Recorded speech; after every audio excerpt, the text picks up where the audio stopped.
Hello everyone, आप सभी का स्वागत है हमारे यूट्यूब चैनल में। तो जैसे कि हमने इसके लास्ट एपिसोड में देखा था किस तरह से जुन ने उस लिंक कॉन्सेप्ट को तो पूरी तरह से तबाह बर्बाद कर डाला था, जिसकी चर्चा यांग सिटी में पूरी तरह से फैल जाती है और सब यहाँ पे लीडर जुन की तारीफें करने लगते हैं, क्योंकि वो जो लिंक कॉन्सेप्ट था वो बुरे कारनामे किया करता था और सारी सिटी के लोग उससे परेशान थे। उसके डिस्ट्रॉय होने की वजह से जुन तो यहाँ रातों रात हीरो बन जाता है, लेकिन अब उसके ऊपर एक बड़ा खतरा मंडराने लगा था, क्योंकि वो जो लिंक वन सेक्ट था वो 100 अलायंस सेक्ट का एक हिस्सा होता है और इसी लिंक वन सेक्ट के डिस्ट्रॉय होने के कारण जब इसकी खबर 100 अलायंस सेक्ट वालों को पहुंचती है तो इसका लीडर यांग सिटी पहुंच जाता है ताकि वो जुन से इसका बदला ले सके। लेकिन जो सिटी के लॉर्ड होते हैं इन दोनों के बीच सुलह करवाने की कोशिश करते हैं, लेकिन फिर भी वो जो 100 अलायंस सेक्ट का लीडर होता है लॉ किंग, उसने 3 दिनों के बाद जुन से मिलने के लिए एक मीटिंग रखी होती है।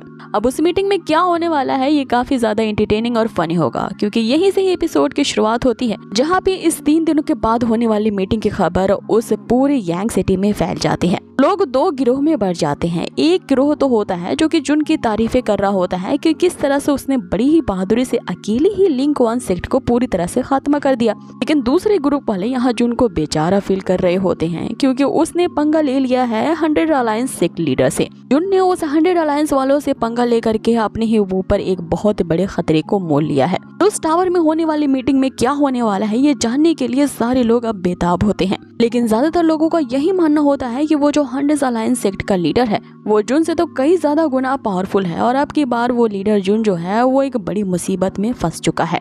लेकिन इधर दूसरी तरफ जुन जो होता है वो बिल्कुल बिंदास बैठा होता है और अपने डिसाइपल्स को ये इन्फॉर्मेशन देता है कि 3 दिनों के बाद उन्हें एक बैंक्वेट में जाना है। वो उस मीटिंग के बारे में तो बताता है, लेकिन अपने डिसाइपल्स को कहता है वो एक तरह की दावत पे जाने वाले हैं, जिसपे किंग्स उससे कहती है कि जिस दावत के बारे में तुम बात कर रहे हो मुझे भी उसके बारे में पता है, इसलिए वहाँ जाने से पहले ये जो सेक्ट की लीडरशिप है ना इसे तुम मुझे सौंपते हुए जाना, ताकि तुम्हारे मरने के बाद मैं इसकी लीडर बन पाऊँ। जुन उससे कहता है कि फिर से वही मुर्गी की एक टांग, बार बार तुम वही जिद करती हो कि मैं इस सेक्ट की लीडर बनूंगी। मैं तुम्हें बार बार यही बात बताता हूँ कि मैं ही इस सेक्ट का लीडर रहूंगा। आगे वो उन दोनों को वहाँ से जाने को कहता है ताकि डिसाइपल्स की वो प्रैक्टिस करवा सके। अब आगे जुन खुद भी प्रैक्टिस कर रहा होता है, लेकिन उसके जो स्पिरिचुअल रूट्स होती हैं उसमें रिस्ट्रिक्शन लगा होता है, इसीलिए उसके लेवल्स नहीं बढ़ रहे होते हैं। इस पे डोरा अपीयर होती है और उसे सजेस्ट करती है कि क्यों ना वो मॉल को दोबारा से रिफ्रेश करे। मॉल को रिफ्रेश करते ही यहाँ पे जुन को एक टैलेंट ट्रांसफॉर्मेशन लिक्विड दिखता है, जिसका यूज करके वो अपनी स्पिरिचुअल रूट्स को इम्प्रूव कर सकता है। तुरंत ही कंट्रीब्यूशन पॉइंट्स खर्च करके इस लिक्विड को खरीद लेता है, लेकिन जैसे ही वो मॉल को रिफ्रेश करता है तो उसे एक और अतरंगी सा प्रोडक्ट दिखता है। वो प्रोडक्ट एक म्यूजिक स्पीकर होता है, जिसके चलते ही किसी के भी ब्रेन को वॉश किया जा सकता है और उसे से अपनी मर्जी के मुताबिक चीजें कराई जा सकती है, भले ही उसका अपने शरीर पे कोई कंट्रोल ना हो। मैजिक स्पीकर को देखते ही यहाँ जुन इसे भी खरीद लेता है कि वो स्पिरिचुअल लिक्विड का यूज करके जुन ने अपनी बॉडी को इम्प्रूव कर लिया होता है, जिसके कारण वो एक मार्शल आर्ट के 6 रैंक लेवल पे सक्सेसफुली ब्रेक थ्रू कर लेता है।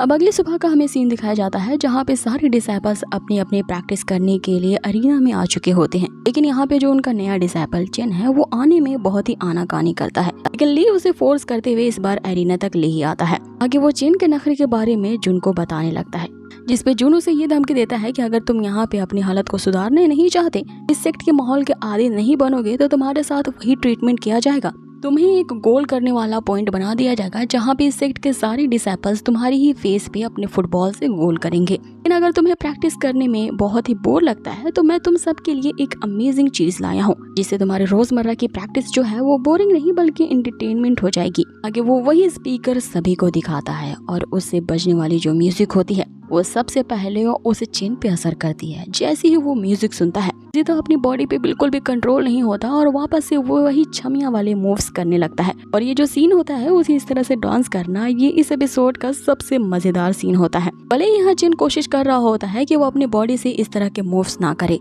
लेकिन यहाँ पे उसकी बॉडी पे तो खुद का कंट्रोल नहीं होता और वो फिर से इसी तरह की आनी कानी हरकतें करने लगता है। सारे डिसाइपल्स भी उसे देख करके काफी मजा लेते हैं। वे सभी भी उस मैजिक स्पीकर की धुन में सवार हो जाते हैं और सभी एक साथ ही प्रैक्टिस करने लगते हैं। लेकिन किंग्सा पे इस म्यूजिक का कुछ भी इफेक्ट नहीं होता, क्योंकि उसकी कल्टीवेशन लेवल हाई है, इसलिए वो उसे टॉलरेट कर पा रही होती है। वो उन सभी को ही इडियट कहती है। आखिर वो इन बेवकूफों के जंजाल में कहां से फंस गई।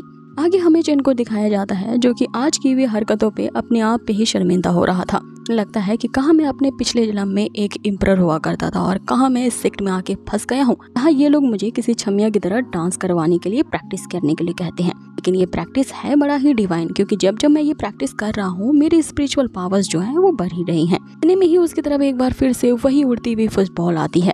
अब इस बार उसने सोच लिया था कि अब की बार से वो इस फुटबॉल से मार नहीं खाएगा और उसके अटैक से वो बच भी जाता है। लेकिन जब सुमो अपने फुटबॉल को ढूंढते हुए वो आता है तो वो उसकी जो फुटबॉल होती है वो अपनी गोल्डिंग पोजीशन पे पहुंच जाती है, जो कि वही चेन का चेहरा होता है। चेन के चेहरे पे ही वो फुटबॉल एक जोरदार अटैक करती है, जिस पे वो बेहोश होते हुए कहता है कि मैं न जाने किस सेक्ट में यहाँ फंस गया हूँ, जहाँ पे आने वाली हर फुटबॉल मेरे फेस पे ही क्यों हिट करती है। जिस पे सुमो से कहता है वो इसलिए है क्योंकि ये जो तुम्हारा फेस है वो 100% फुटबॉल को कैच करने वाला फेस है और इस टेक्निक पे तो तुम्हें गर्व होना चाहिए कि कोई भी फुटबॉल को तुम अपने फेस से कैच कर लेते हो। आगे जुन वहाँ पे आता है और उसे उठाते हुए कहता है कि मुझे तुमसे एक इम्पोर्टेंट बात करनी है, क्योंकि जब से तुम यहाँ पे आए हो मुझे लगता है कि तुमसे रिलेटेड एक बहुत बड़ी कहानी जुड़ी है। भले ही तुम अपनी कहानी मुझे नहीं सुनाना चाहते, लेकिन मैं तुम्हें बता दूं कि जब भी तुम कोई चीज मुझसे शेयर करना चाहोगे कि तुम्हारी पास्ट लाइफ में क्या कुछ चल रहा था, तुम मुझे बता सकते हो। लेकिन यहाँ जो चेन होता है वो कुछ और ही सोच रहा होता है। से जुन पे इतना ज्यादा गुस्सा आ रहा होता है कि वो इमेजिन कर रहा होता है कि अगर मेरा बस चलता ना तो मैं तुझे घसीटते हुए इस कदर पीटता जैसा कि मैं अभी अपने मन में सोच रहा हूँ। और ये बिल्कुल लिटरली मैं हूँ। मुझे भी अगर गुस्सा आता है तो मैं भी उस बंदे को ऐसा ही सोचती हूँ कि मार रही हूँ और फिर मेरा गुस्सा शांत हो जाता है। अब ये तो बहुत फनी होने के साथ साथ बहुत बुरी बात है, लेकिन ऐसा सोचने में क्या ही जाता है। आगो जुन से कहता है कि मुझे पता है तुम्हारी कोई न कोई स्टोरी जरूर है और इस बात से मुझे ना तुमसे जलन होती है, लेकिन इस बात पे मैं बाजी मारता हूँ कि मैं तुमसे ज्यादा हैंडसम हूँ। जिस पे चिन अपने ख्यालों से उठ खड़ा होता है और उसे कहता है कि ये तुम्हें किसने कह दिया कि तुम ज्यादा हैंडसम हो? इस पूरे सेक्ट में सबसे ज्यादा हैंडसम तो मैं ही हूँ। आगे जुन से कहता है कि अगर तुम्हें ऐसा लग रहा है कि मैं तुम्हें यहाँ पे फोर्सफुली इस सेक्ट में रहने के लिए मजबूर कर रहा हूँ, यहाँ के दरवाजे खुले हैं, तुम जब चाहे यहाँ से जा सकते हो। यहाँ तो जिनको विश्वास ही नहीं होता है कि जुन सच कर रहा है, इसलिए जैसे ही वो मौके का फायदा उठा करके वहाँ से जाने ही वाला होता है, जुन उसे रोकता है। उसे कहता है कि लेकिन याद रखना, यहाँ से जाने के बाद यहाँ पर जो तुम्हें इतनी सारी अपॉर्चुनिटीज मिल रही है तुम्हारी स्पिरिचुअल रूट्स को अवेकन करने के लिए, वो तुम्हें बाहर कुछ भी नहीं मिल पाएगा। अब ये बात सुनते ही चिन वहाँ पे रुक जाता है और सोचने लगता है कि भले ही इसकी जो प्रैक्टिस है वो काफी ज्यादा अजीब है दिखने में और उस तरह की प्रैक्टिस करने में मुझे काफी ज्यादा एम्बैरेस भी फील होता है, लेकिन उसकी प्रैक्टिस करते ही मेरे स्पिरिचुअल जो पावर है वो ज्यादा बढ़ रही है। इस तरह की डिवाइन प्रैक्टिस तो वो अपने पिछले जन्म में जब एक एम्परर था तब भी नहीं कर पाता था।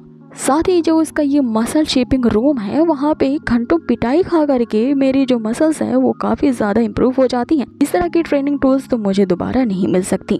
आगे जुन से कहता है कि भले ही तुम्हारी की स्टोरी क्या है ये मुझे नहीं जानना है, लेकिन मैं तुम्हें ये प्रॉमिस करता हूँ कि अगर तुम मेरे इस आयरन बोन सेक्ट में रुके तो तुम्हें मैं इतना ज्यादा स्ट्रॉन्गर बना दूंगा कि कोई तुम्हें फिर बुली नहीं कर पाएगा। इस पे वो चिन उसे कहता है कि मुझे एम्परर वू रेल्म में पहुंचना है। जुन उसे कहता है कि एम्परर वू रेल्म तो सिर्फ शुरुआत है, तुम यहाँ पे कल्टिवेट करके इससे भी हायर लेवल पे जा सकते हो। जिस पे चिन उसे कहता है कि इस बार तो मैं तुम्हारी ये बात पे विश्वास कर लेता हूँ और मैं खुले दिल से ये एक्सेप्ट करता हूँ कि मैं इस सेक्ट का एक डिसाइपल हूँ और काफी मन लगा करके प्रैक्टिस करूंगा। जिस पे जुन उसे कहता है कि अभी तुमने असली दुनिया देखी ही कहाँ है, कल हम लोग यांग सिटी की तरफ निकलने वाले हैं, वहाँ मैं तुम्हें एक ऐसी दुनिया दिखाऊंगा जिसे कभी तुमने देखा नहीं होगा। अब आगे हमें सुबह का सीन दिखाया जाता है जहाँ पे जुन होता है अपने कुछ डिसाइपल्स के साथ उसी मीटिंग के लिए निकल पड़ता है यांग सिटी की तरफ। जुन यहाँ पे इस टशन के साथ अपने डिसाइपल्स के साथ उस सिटी में प्रवेश करता है, जिसे देख करके सारे अमेज रह जाते हैं और जुन की तारीफें करने लगते हैं कि इसके डिसाइपल्स तो दिन ब दिन और भी ज्यादा पावरफुल होते जा रहे हैं। इसने तो एक झटके में ही लिंक्वान सेक्ट को डिस्ट्रॉय कर दिया।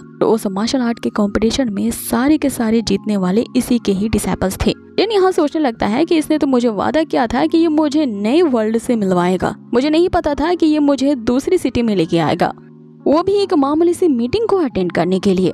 आगे जो ली होता है वो यहाँ अपने लीडर जुन से कहने लगता है कि उस 100 अलायंस के लीडर ने आपको ही सिर्फ अपॉइंटमेंट दी थी मिलने के लिए, तो आप अपने साथ हमें क्यों ले जा रहे हैं। जिसमें जुन उसे कहता है कि अगर फ्री के ड्रिंक्स और खाना वहाँ तुम्हें मिलेगा तो फ्री के खाना पीना खाने में किसी भला एतराज हो सकता है। मैं तो वहाँ बस इस इरादे से जा रहा हूँ कि मुझे दावत खाने को मिलेगी और कुछ नहीं। लेकिन वो जो यांग सिटी के लोग होते हैं उन्हें तो बस यही इंतजार होता है कि आखिर जुन जो है उस 100 अलायंस के सिख लीडर का ट्रायल का सामना कैसे करेगा। अब आगे वो 100 सेक्ट का अलायंस जो है वो जुन को मीटिंग पे बुला तो रहा है, लेकिन उसके लिए उन्होंने क्या ट्रायल वहाँ पे सेट किया है ये हम जानेंगे इसके नेक्स्ट अमेजिंग से एपिसोड पे, क्योंकि बहुत ही जल्द आपको देखने को मिलेगा। और सॉरी थोड़ा एपिसोड लेट डालने के लिए, क्योंकि गाइस कुछ पर्सनल रीजंस थे जिनके कारण मैं वीडियो को जल्दी अपलोड नहीं कर पाई, लेकिन अगली बार जो इसका नेक्स्ट एपिसोड आपको मिलेगा वो बहुत ही जल्द देखने को मिलेगा। तो प्लीज इस बार की गलती को इग्नोर करें और हमें अप्रिशिएट करने के लिए ज्यादा से ज्यादा इस वीडियो को शेयर करें। बहुत ही जल्द मिलते हैं इसके नेक्स्ट अमेजिंग से एपिसोड पे। Till then take care, stay healthy, good bye.